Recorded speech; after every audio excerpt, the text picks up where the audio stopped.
Simple lang naman ang buhay ng tao. Sadyang tayo lang nagpapakomplikado. Dahil sa mga desisyon na pinipili natin. At isa sa mga desisyon na napili ko ay ang paglayo sa karamihan. Mas pinipili kong huwag maniwala sa sinasabi ng iba. Dahil ang mga lumalabas sa bibig ng tao ay puro lamang kasinungalingan. Para sa akin, mas masaya at mas payapa ang pagiging mag-isa. Hanggang sa... Pasensya na, hindi ko sinasadya. Napadali kasi ako eh. Ayos lang.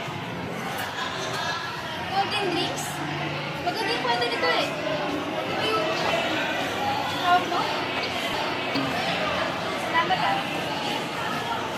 Sige, dito magpasalamat ko.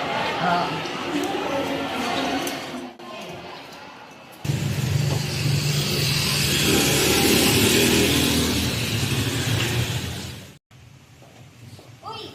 Kamusta? Naaalala mo ba ako? Ako nga muli na kapagkaan mo kanina. Pasensya na nga pala ulit yung sa nangyari kanina. Ayos lang. Wala rin. Catherine Hiraya, yun nga pala yung pangalan ko. Ikaw, anong pangalan mo? Francisco Ignacio. Ang tabi mo tignan. Masama ba yung pakiramdam ko? Hindi naman. Nahihiya ka, no? Oo. Medyo. Wala kasi akong masyado pagkala rito. Tsaka, kakalipat lang namin. Ayoko rin muna kumila ng ibang tao. Bakit naman? Wala lang. Kasi, hindi sila mag-ibig sa yung ugali ko. Marami kang kailangan dun sa akin para makilala ko ng maraming kaibigan. Alam mo, hindi mo naman kailangan baguhin ang sarili mo. Kailangan mo lang magpakatotoo. Kung ano yung tinitibok ng puso mo, ipakita mo. Kung ano yung nilalaman ng isip mo, sabihin mo. Sige, tatanda ko yan. O siya, sige, nabalik na ako sa pagkakas. Marami pa akong gagawin. Sige.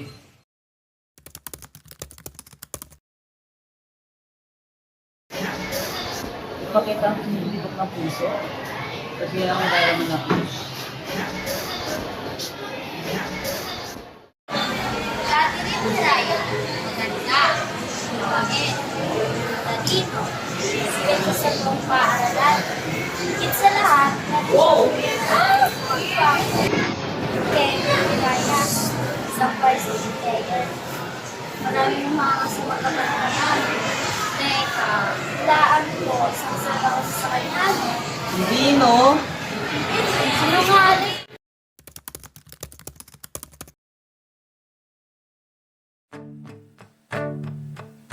Sapat na sa'kin ang ganito, oh. Ang pagmasdan ka sa malayo. Kapag kinausap, walang masagot. Hiningay lagot.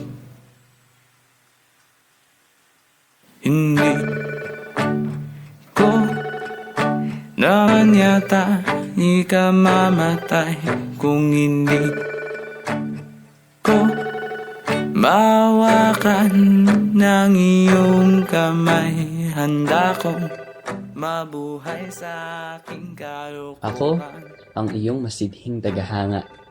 Sa malayuan, sinisipat ang iyong kagandahan, hinangaan, hindi dahil sa imahe mong kahalintulad ni Paraluman, kundi dahil pagdating sa aking pananaw sa buhay, nabago mo ang aking paniniwala. Kahit ang pagitan ng distansya natin ay mahaba, patuloy kong ipararamdam ang walang sawang pagsuporta at paniniwala.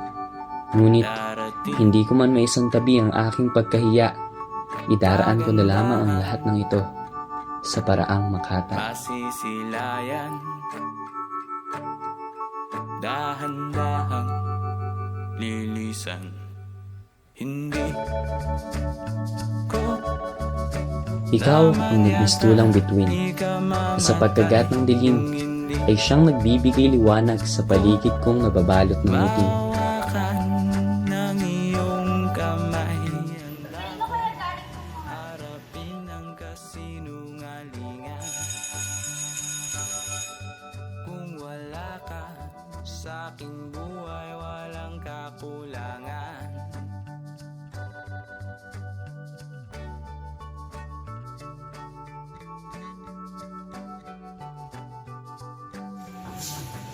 Roland, ikaw pala yun ha?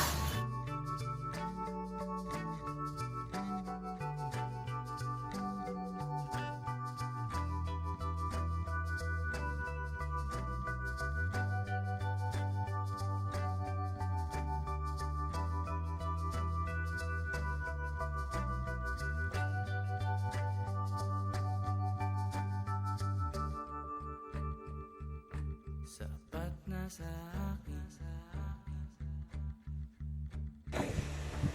Kung ang tungkulin ko bilang isang bituin ay ang magbigay liwanag sa mundo mong madilim, mas gugustuhin kong maging isang bulalakaw na handang bumagsak sa kalupaan, matupad lamang ang iyong hiling. Ako'y maligaya. Isa kang kayamanan, isang porselas o isang kwintas, nayari sa ginto at hinahangad ng karamihan. Ibabalot sa pilas ng isang damit at ipapasok sa kahon. Titiyakin kong magiging ligtas sa kung sino mang tatangkain na ikinakawin sa akin. Kaya't kagaya ng isang mahalagang bagay, ilalagay at itatago kita sa aking aparador. Maginhawa man sa pakiramdam na ituring na kayamanan, ngunit mas pipiliin kong maging isang unan. Mababa man ang aking halaga, ngunit titiyakin kong magiging mahimbing ang iyong pagtulog. At sa bangungot, ika'y aking sasamahan. Sa pangarap at kalungkutan, ay aking dadamayan. Kung nais mong malaman ng aking pagkakakilanlan, alas 5 ng hapon tayo'y magtagpo sa bulwagan.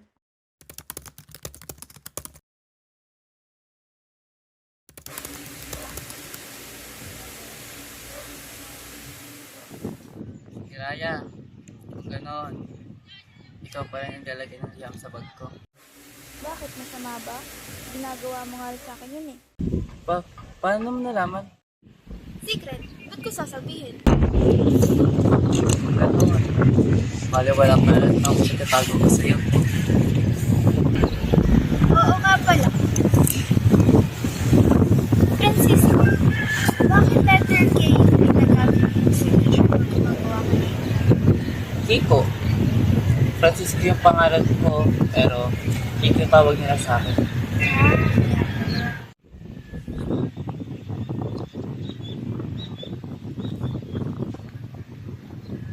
Alam mo, para may magawa tayo, turuan na lang kitang magitara. Sige.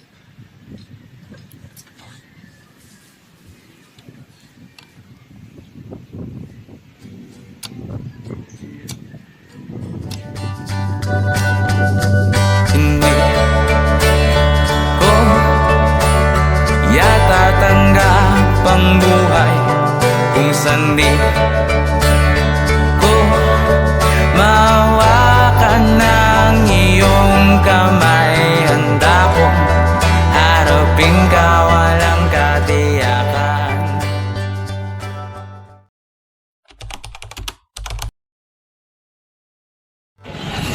Hiraya!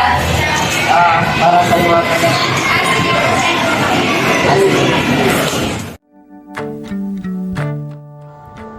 Ako'y naguguluhan sa ating pagtuturingan. Nais ko sanang tukuyin kung ano ang ibig sabihin ng ating pagtitinginan. Kaya't Catherine Hiraya, maaari ba kitang maging kasintahan? Nais ko sanang tanggapin ang iyong alok. Ngunit hindi pa ako handa sa panahong ito. Sa kadahilan ng kailangan kong munang pagtuunan ng pansin ang aking pag-aaral, pamilya, at higit sa lahat ay ang aking sarili. Sige, papasahin mo mamaya.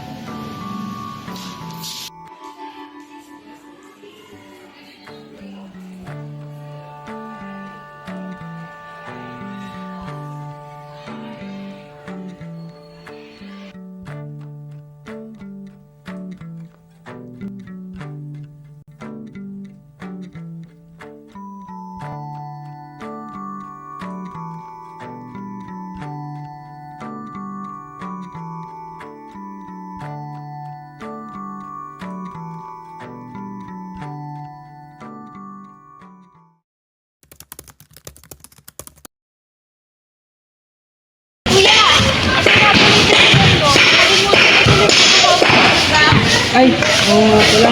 Salamat. Papasok ka ba? Sige, pandak. Isa pa pasok ha.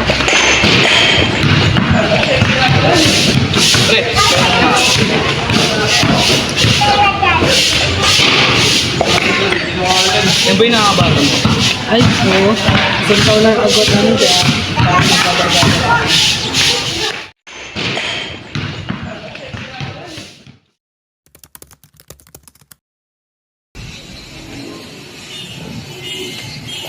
Sino yun?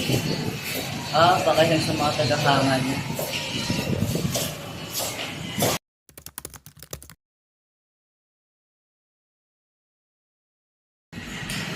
Baka magkaibigan lang sila. Bakit na lang pala siya? Dito naman ako. Bagay sila, no? Huwag na lang sabi yan. Bakit? Hindi mo ba alam? Yung alin? Yung kasama ni Ryan na dami, si Ethan Garcia, isang basketball player. At noong nakaraang araw lang, naging magkasintahan sa mga dalawa. Ellie, parang may kalang kaibigan ko rito. Hindi ko lang nagkakatiwalaan ko. Sigurado pa yun sa sinasabi ko. Oo naman, no?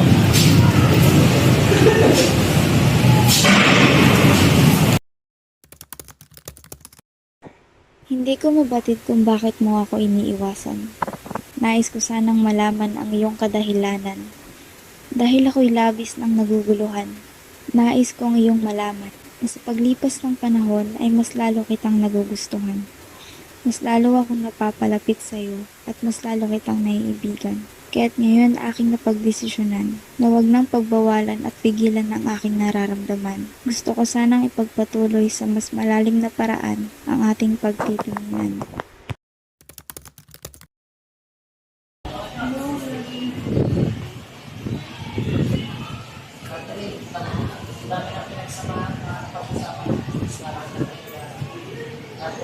Iko, kanina pa kita hinahanap, dito ko lang pala.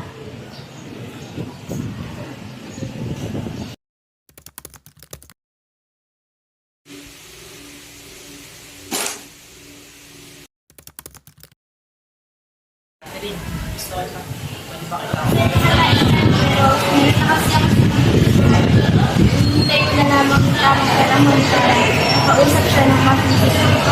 Ang tao yun ay ikaw.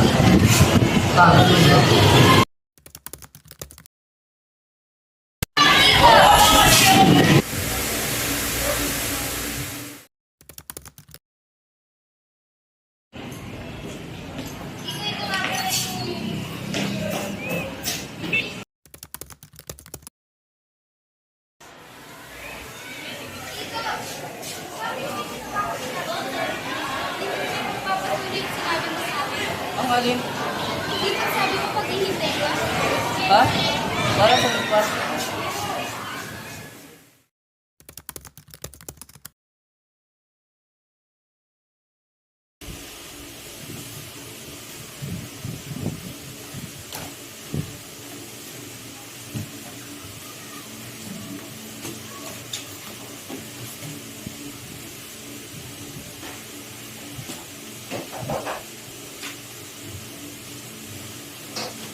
Teka, sinapo ko na ito ah. Hindi ba pala to? Ay, sa'yo Ben? Nakita ko sa basura niyo dati. Kala ko kay Papa. Meron kasi mga tulang nakasulat. Kaya, sinabi ko. Ganon.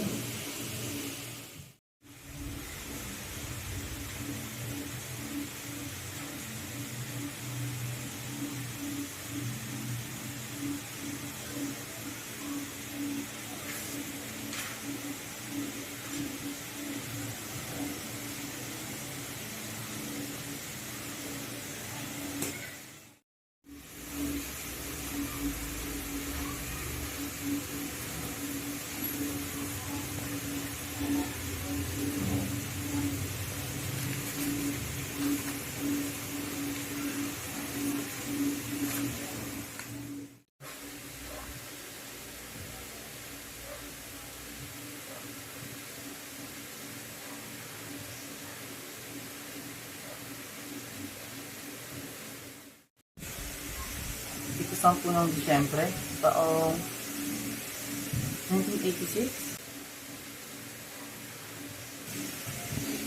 Teka lang na ito ah.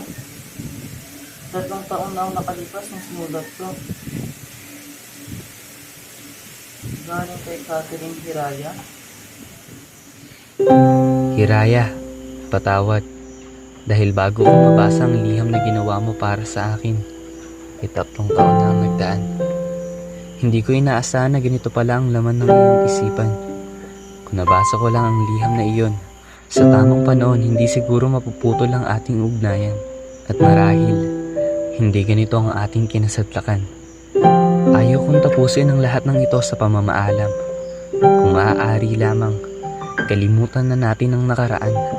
Mas pagtuunan natin ang pansin ng kasalukuyan. At nais ko sanang ipagpatuloy ang ating pagkiibigan.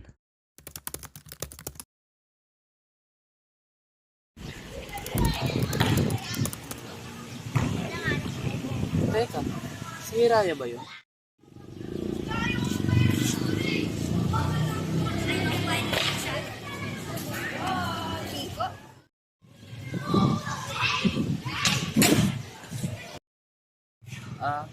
Kamusta? 3 taon na rin yung beses tayo nag-usap pa. Oo nga pala, no? Ito, ayos naman. Ikaw, kamusta? Ayos lang din. Teka lang. Catherine, tara na. Mauli na tayo sa biyahe. Sige, susunod na ako. Ano ulit yung sasabihin mo? Wala. Sige, mauna na ako. Baka mahuli pa ka sa pupuntahan niyo. Ganun ba? Sige.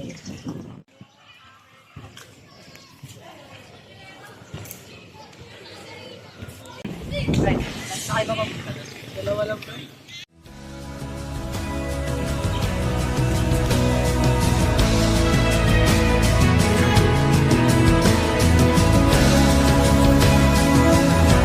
Marami na tayong nabuong alaala at mga pinagsamahan.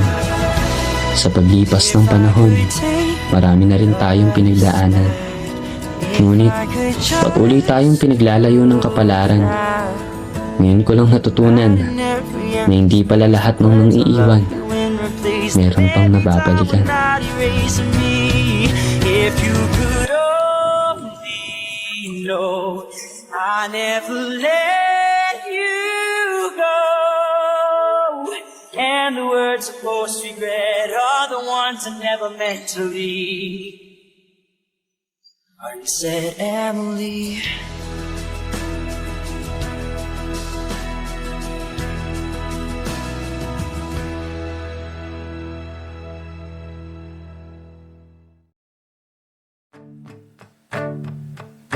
Sapat na sa'kin ang ganito, ang pagmasdan ka sa malayo.